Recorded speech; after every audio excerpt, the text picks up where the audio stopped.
안녕하세요. 복잡한 의학 용어들 때문에 당뇨 관리가 막막하셨던 분들 정말 잘 오셨습니다.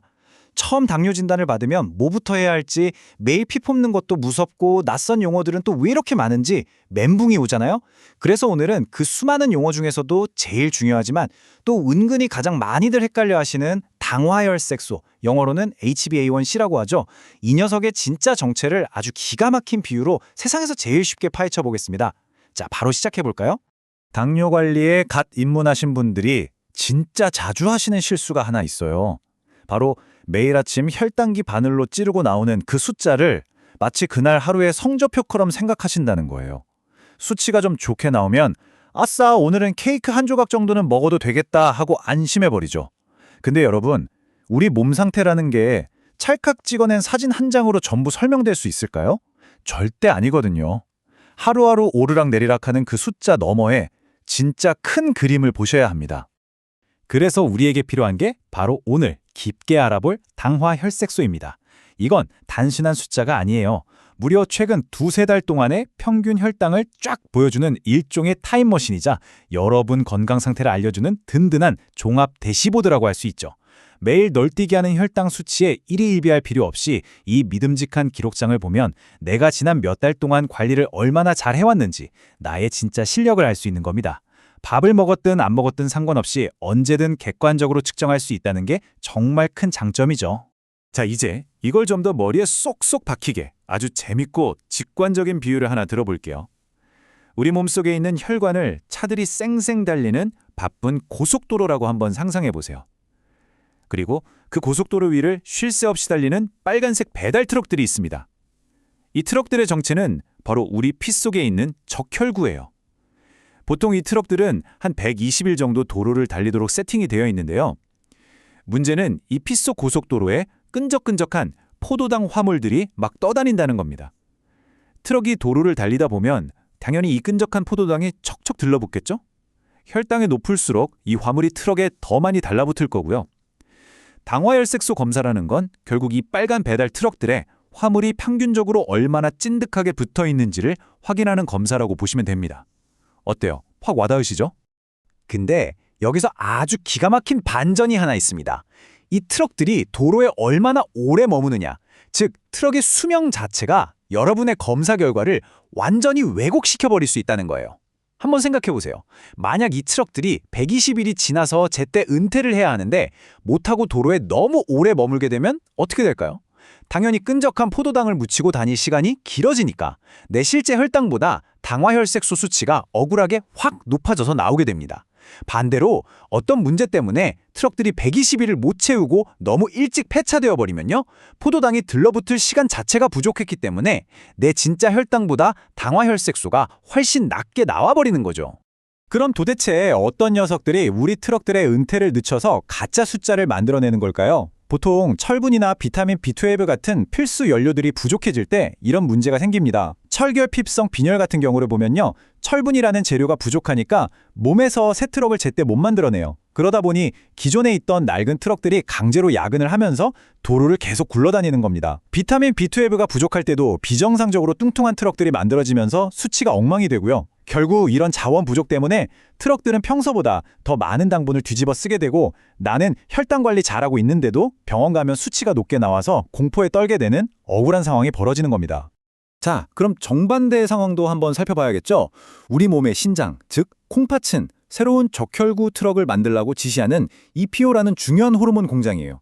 근데 신장 기능이 떨어지면 이 호르몬 공장이 멈추면서 고속도로에 투입되는 새 트럭 숫자가 확 줄어듭니다. 게다가 신장이 안 좋으면 기존 트럭들 수명마저 짧아져서 금방금방 폐차되어 버려요.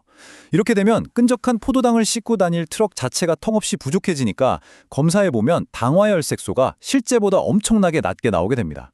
당뇨 초보자분들은 이거 보고 와, 나 관리 진짜 잘했나봐, 수치 완전 정상이야 하고 환호성을 지르실 수 있는데, 사실 이건 너무 수치가 좋아서 오히려 의심해봐야 하는 아주 치명적인 오류일 수 있다는 겁니다. 당뇨 관리를 처음 시작하셨을 때 제일 헷갈리는 게 아마 이 단위의 차이일 거예요. 집에서 매일 아침 재는 혈당은 120, 150 이렇게 100단위로 나오는데 병원 가면 의사 선생님이 당화혈색소가 7%네요 이러시니까 도무지 감이 안 오시잖아요. 자, 딱 정리해 드릴게요. 당화혈색소 6%는 지난 두세 달 평균 혈당이 한 120 정도였다는 뜻입니다. 7%면 150, 8%면 180이고요. 여기서 핵심 공식 하나, 당화혈색소가 1% 오를 때마다 여러분의 평균 혈당은 약 30 정도씩 뛴다고 기억하시면 됩니다. 어때요? 쉽죠? 이제 병원에서 퍼센트로 얘기를 들어도 내 피 속 트럭에 화물이 대체 얼마나 실려 있는 건지 머릿속에 바로 그려지실 겁니다. 자, 여기서 분위기를 살짝 바꿔서 정말 흥미로운 하지만 꼭 아셔야 할 반전 스토리를 하나 들려드릴게요. 혹시 이런 얘기 들어보셨어요? 가장 흔하게 먹는 당뇨약이 내 몸속에 비타민 B12를 몰래 훔쳐간다? 뭔가 좀 무시무시하게 들리시죠? 근데 너무 겁먹지는 마세요. 사실 이 원리를 미리 딱 알고 대비하시는 게 당뇨라는 긴 마라톤을 완벽하게 완주하는 비결이거든요. 과연 이 비타민 도둑의 정체가 누구인지 바로 알아보겠습니다. 당뇨에 대해 조금이라도 찾아보셨다면 무조건 알게 되는 붉은색 알약이 하나 있죠? 바로 메트포르민입니다. 이 약은 고속도로의 엉망진창인 혈당을 딱 잡아주는 아주 열정적이고 훌륭한 교통경찰이에요. 혈당 낮추는 데는 정말 탁월한 역할을 하죠. 하지만 이 약을 3년 이상 오래 드시거나 고용량으로 드시는 분들은 주의하실 게 하나 있습니다. 이 경찰관이 장에서 영양소들이 잘 흡수되라고 열심히 교통정리를 하다가 실수로 우리 몸에 아주 중요한 연료인 비타민 B12가 들어오는 길목까지 막아버리는 부작용이 생길 수 있거든요. 아까 제가 비타민 B12가 부족해지면 우리 배달 트럭에 문제가 생겨서 당화혈색소 수치가 억울하게 올라간다고 말씀드렸죠? 네, 바로 그 얄궂은 연쇄 반응이 여기서 시작될 수 있는 겁니다. 근데 이거보다 더 큰 문제가 하나 있어요. 비타민 B12가 부족해지면 손발이 막 찌릿찌릿 저리거나 깜빡깜빡 인지 기능이 떨어지기도 하고 엄청난 만성 피로가 몰려옵니다. 여기서 진짜 소름 돋게 중요한 포인트가 뭔지 아세요? 이 증상들이 당뇨 환자분들이 세상에서 제일 무서워하는 당뇨 신경병증, 즉 무시무시한 합병증 증상이랑 너무 똑같다는 거예요. 그래서 손발이 저리면 다들 아이고 올 것이 왔구나, 드디어 합병증이 생겼어 하고 엄청난 공포에 빠지시거든요.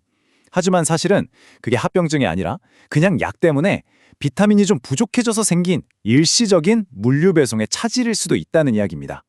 영양제 하나로 쉽게 해결될 일인데 말이에요. 그러니까 나무만 보지 말고 전체적인 맥락을 보는 것이 불필요한 패닉을 막아줍니다.